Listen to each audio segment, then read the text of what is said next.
En sem sagt, ég ætla að tala náttúruvernd og miðhálendið og til þess að vitna í það þá ætla ég að segja ykkur frá ferð minni á Laugaveginn í sumars. Sem sagt, ég heiti Sigurður Jóhann, ég er 16 ára gamall og er stunda nám í tækniskólanum. Ég æfi og þjálfa Brazilian Jiu-Jitsu í Mjölni og svo er ég einnig í unglingadeild í björgunarsveitinni Ársæl. En sem sagt, frá ferðinni. Ég og vinur minn Úlfur Leó ákveðum sem sagt að fara að ganga Laugaveginn einir með allt á bakinu. Og bara þetta er eitthvað sem okkur hefur alltaf langað til þess að gera og bara við vorum búin að undirbúa ferðina, allavega nógu mikið að foreldrar okkar leyfðu það. En bara nóttin fyrir ferðina þá gistum við í Fljótshlíð og bara daginn eftir vöknum við eldsnemma og bara tilbúin í slaginn og lögðum af stað til Landmannalauga. Og hérna sjáum við svo svona nokkurn veginn planið okkar sem var svo á veruleika. En þetta er sem sagt fyrsta myndin sem er tekið þarna og þetta er ég og Úlfur. Og kannski bara til þess að segja þá vorum við bara með allt á bakinu og það var bara cirka 12 til 14 kíló sem voru með bara sikkort, tjald, dýnur og framvegis og bara ótrúlega þungt. En eins og við sjáum hér á myndinni þá er landslagið mjög litríkt. Bara yfir ferðina þá urðum við vitni að frábæru útsýni og mjög fjölbreyttu landslagi sem var bara algjörlega stórkostlegt. Og bara það sem kom okkur smá á óvart var hversu mikil snjór var á ferðinni. Og á miðri leið þá sáum við þess að mann sem var bara orðinn frekar þreyttur á þessum snjó. En okkur fannst það bara frábært. Og bara líka til þess að koma á framfæri, það er bara alls ekki planað að við séum klæddir alveg eins.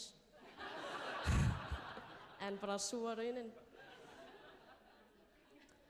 En já, hérna erum við komin á Hrafntinnuskeri og bara það er ógeðslega gott veður. Við fengum súpu og flatkökur í hádegismat og bara eftir á vorum við endurnærðir og bara tilbúin í slaginn. Já, bara á leiðinni að Álftavatni var útsýni allt í kring bara eins og að standa í miðju málverki. Það var allt ótrúlega fallegt, mjög litríkt og bara frábært.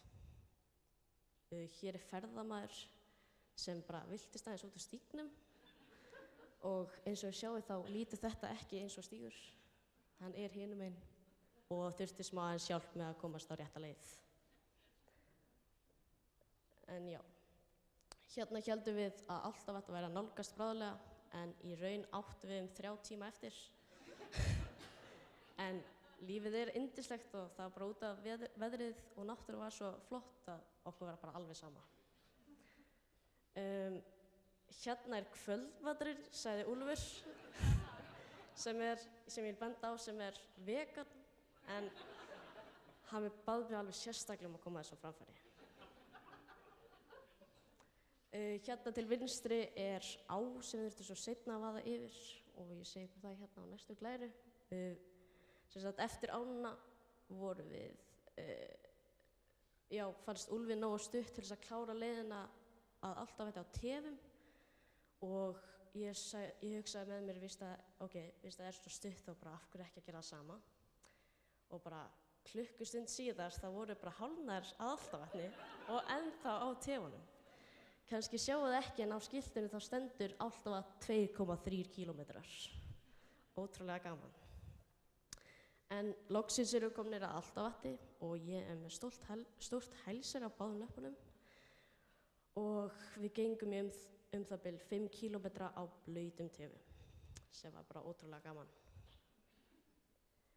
En já, bara næsta dag eftir erum við að klára að tróða niður í bakpoka og bara gera okkur tilbúin fyrir dag nr. 2. Ég er alltaf tilbúin í myndavélina, bara svona að segja ykkur það. Alltaf brosandi. En byrjunin á deginum bara var allt í sómanum og virðist bara ætla að vera mjög flottur og góður dagur. En bara hálftíma seinna þá mætti segja að við vorum búin í sturtu sem bara vildi ekki skrúfast niður.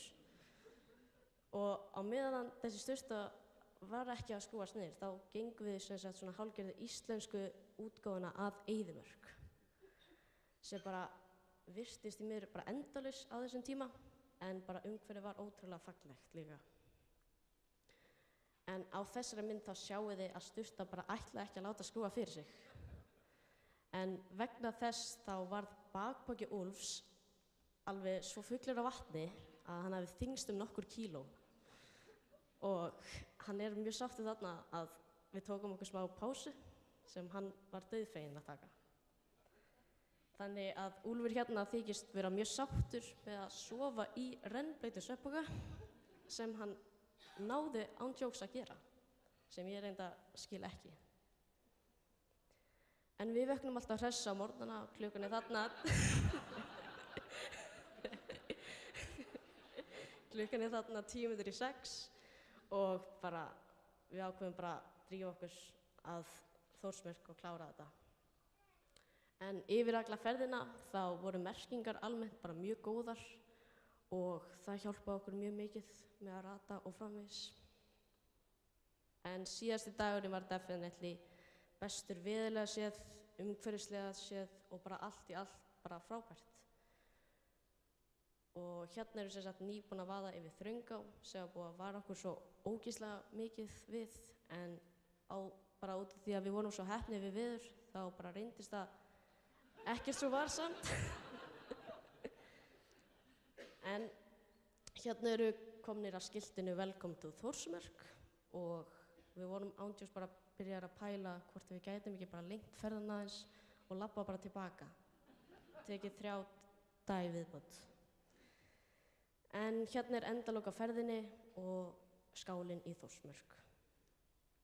En eftir ferðina þá var okkur hugsað til þess hversu frábær ferð þetta var og hversu mikilvægt það sé að vernda umhverfið og halda því alveg óbreyttu. Og bara til dæmis með því að skilja ekkert rusl eftir á ferðalögum, það hjálpar heilmikið. Og það svo mikilvægt að allir landsmenn séu meðvitaðir að halda landinu hreinu og snyrtilegu, bara þannig að allir bara komandi kynslóðir fá að upplifa þessa stórkostlegu náttúrufegurð bara eins og við gerðum. Þannig bara ég hvet alla til þess að hugsa vel umhverfið og bara vernda. Og bara takk fyrir.